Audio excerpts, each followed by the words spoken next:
quando o profeta Samuel ungiu Davi, rei de Israel, ele chegou na casa de Jessé, pai de Davi, e Davi não estava, porque Davi estava nos campos apacentando as ovelhas.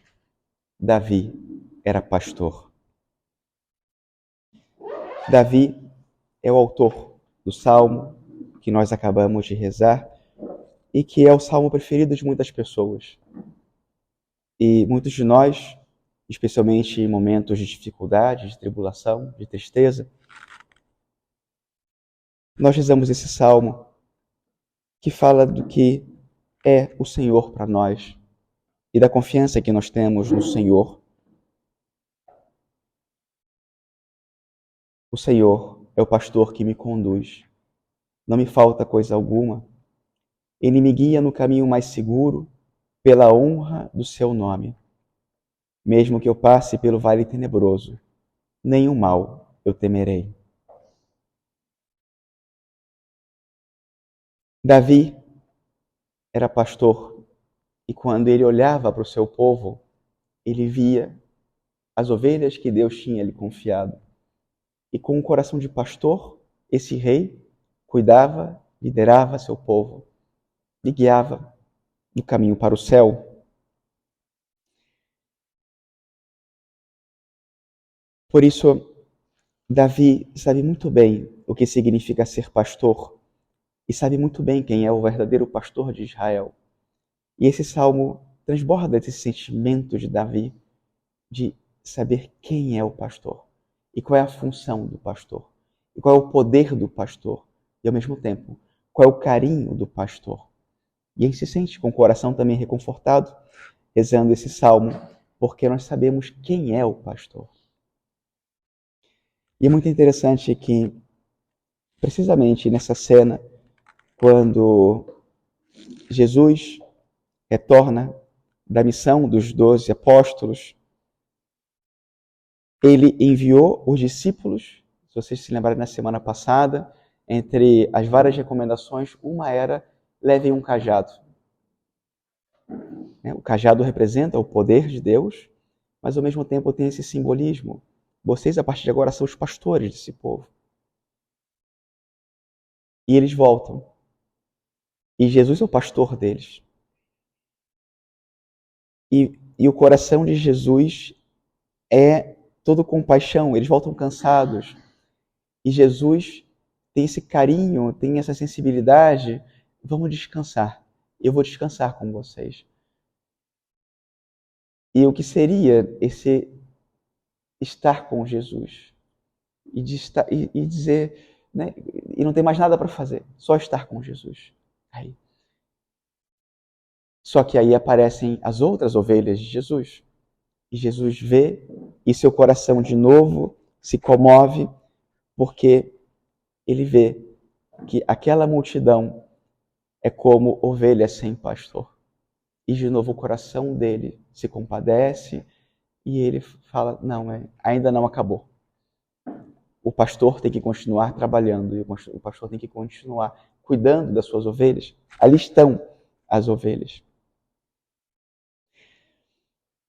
E aqui, nesse evangelho, eu acho que tem um só pastor, mas dois sentimentos que são contraditórios.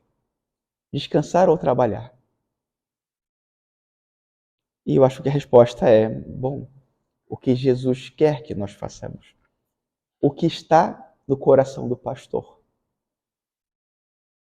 Porque o Papa Bento XVI, ele tinha uma frase interessante, ele dizia, tenham a coragem do descanso. Nós trabalhamos, temos direito de descansar, e talvez nem direito, mas pelo menos a necessidade de descansar, é necessário parar e descansar. Mas então, o que justifica o descanso? O que nos faz merecedores de um descanso?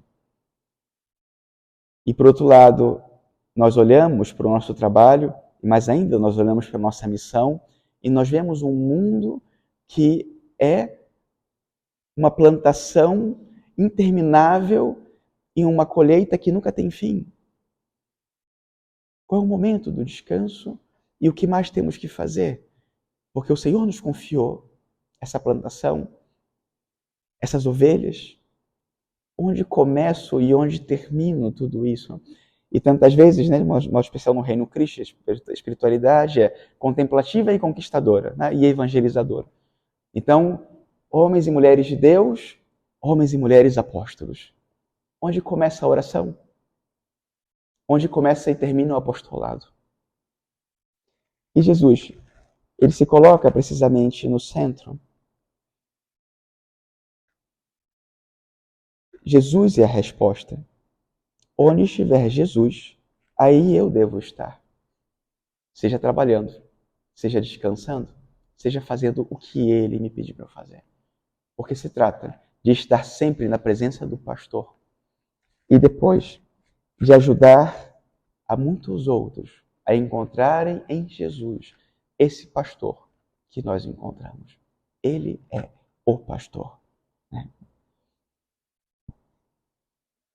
O coração de Jesus convida os discípulos a um descanso. Vinde para um lugar deserto e descansai um pouco.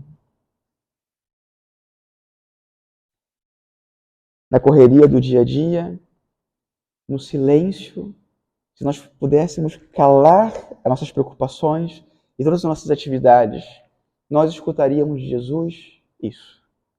Deixa. Vinde para um lugar à paz.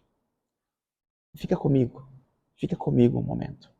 Fica na minha presença. Descansa comigo. O que te atribula, e que você pode resolver por si mesmo, deixa comigo. Coloca nas minhas mãos. Eu estou com você. E a gente vai e se coloca lá, né? Pensando que a gente vai descansar.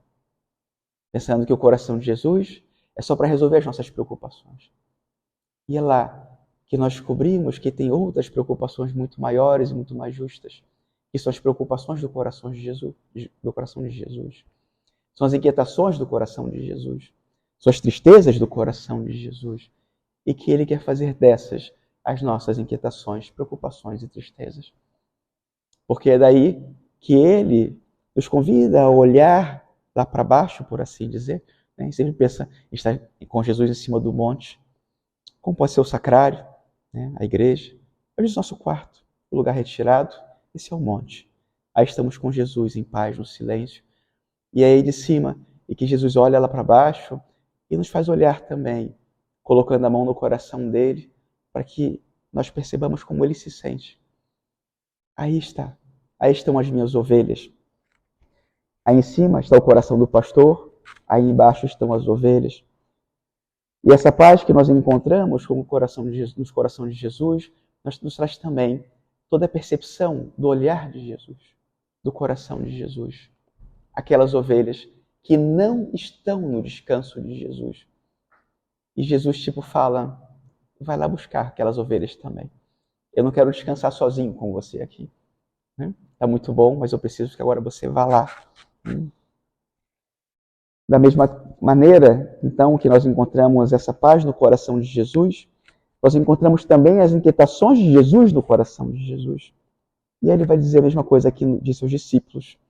Vamos experimentar a mesma coisa que experimentaram os discípulos com Jesus. Ao desembarcar, Jesus viu uma numerosa multidão e teve compaixão, porque eram como ovelhas sem pastor. Começou, pois, a ensinar-lhes muitas coisas.